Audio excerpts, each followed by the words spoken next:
All right, so today we are breaking down the Prosperity Triad. Obviously, I am passionate about this. I wrote a book about it. This is what I do a lot of my keynote speaking, my professional development on. So I want to share that with all of you in a way that's hopefully easy to digest. So you can kind of maybe skip parts of my book if you're reading my book. So emotional intelligence, effective communication, self-restoration, those are the key competencies that make up the Prosperity Triad.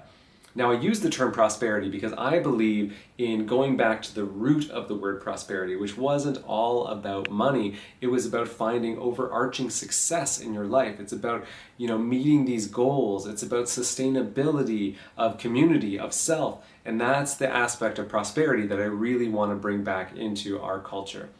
So these three competencies, emotional intelligence, we'll start there. Emotional intelligence is something that many of us have heard about. It started in the 50s. There were some papers being written, popular books coming out in the 60s, 70s. Daniel Goleman's work on emotional intelligence was super influential, and that's where we started getting this buzzword. We started hearing a lot that emotional intelligence leaders are the best leaders because they can empathize, they can connect with the people that they're managing, and it opened up doorways for things like 360 feedback, and we're able to really be present with the people that we are across from. Amazing, right?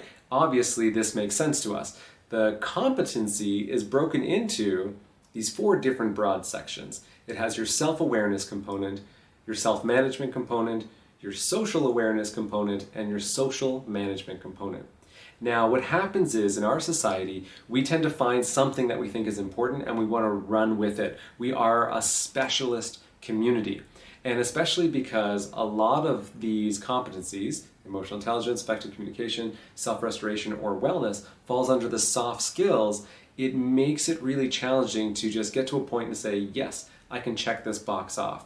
But that's kind of still what we did with it. So I would go in, I'd get hired to do emotional intelligence workshops. We would either do a half day, full day, or even if we did a 3-day series, we're still just scratching the surface. This is the thing with emotional intelligence. It is an ongoing practice of self-discovery because we are constantly evolving and adapting in the world around us, with the people around us, as we age, as things change in our body, as things change in our life and our roles and our relationships. We need to constantly be revisiting this. And this is why, if we just think of this in a silo, this emotional intelligence, we actually aren't truly emotionally intelligent, especially when we look at that self-awareness component. And the self-awareness component gets informed by this other competency, the wellness, or what I call the self-restoration aspect of it. So again, wellness is often held in our wellness days. Maybe we have mental health month or week, or meditations that someone gets brought in. I used to do this all the time. I used to go into corporate sectors and meet with a department, guide them through a meditation, a yoga practice, and that would be it. That would be where it stops. And and I can speak from having owned a yoga studio for 8 years, a lot of wellness, again, is actually still quite surface. We get a lot of people who are in the trendy mindset of wellness, or in the guilt mindset of wellness, where it's like, oh, I have to lose weight, or I have to go for that run because I'm getting fat, or something like that, and we guilt ourselves into it. But if we are approaching these practices from guilt, it's not actually integrating into who we are. It's like if you just take a diet because you have to, or participate in a diet because you have to, it often ends up relapsing and you're back to where you were. It's because it needs to become part of you. You have to believe in what you're doing. I see this all the time in the hypnotherapy work I'm doing. So your emotional intelligence will actually also help inform your wellness practice, and your wellness practice helps to inform your emotional intelligence. Now, the reason why I call it self-restoration is because I really emphasize finding homeostasis, finding what your baseline is, because people will say, like, how many hours should I meditate a day? How many minutes should I meditate a day? Depending on the person asking me. And it really comes down to knowing you, knowing how you metabolize stress, what you need in order to go from sympathetic, parasympathetic, and back to sympathetic. As we go throughout our day, how do we balance the way that the neurotransmitters and the stress hormones are being distributed throughout our body. So that's why that's so important. Now, the third competency, the effective communication, this was another thing that I was often being brought in to speak on.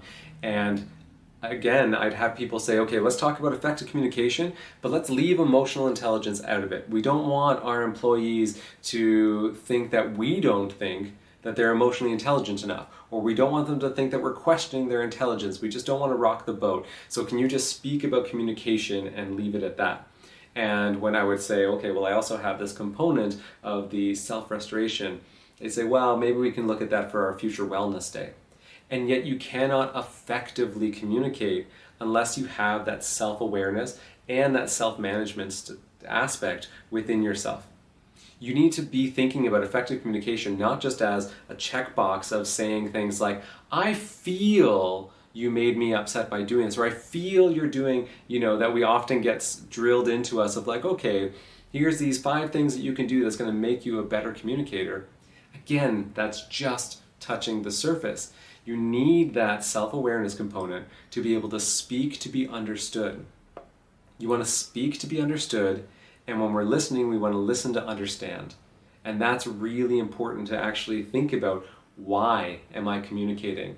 What part of me am I communicating from? Am I communicating from my anger, from my stress? Maybe I'm communicating from my neglected child. There's so many elements when we really want to get into the nitty-gritty of effective communication that we require that deep emotional intelligence to do effectively. So this is why it's a triad, because I believe that we are limited to the weakest of those 3 competencies. So despite how much we just want to pick one, run with it, get amazing at just one thing, if you're doing that, you are missing the mark. If you pick, and this is my challenge for all of you, pick the weakest of those 3 competencies. Maybe you don't take care of yourself enough and get yourself back down to that homeostasis. That means not getting enough sleep. That means, not taking that time to yourself when you need it, not setting those effective boundaries and effectively communicating your boundaries.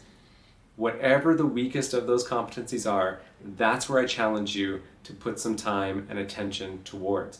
Because if you focus on whichever one is the weakest, I guarantee you all 3 of those competencies will rise, and you will be able to be your best, most effective, and most prosperous self.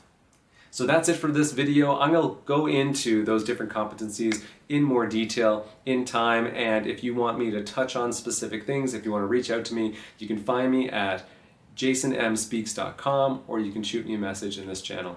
Thank you very much, everybody. Catch you next time.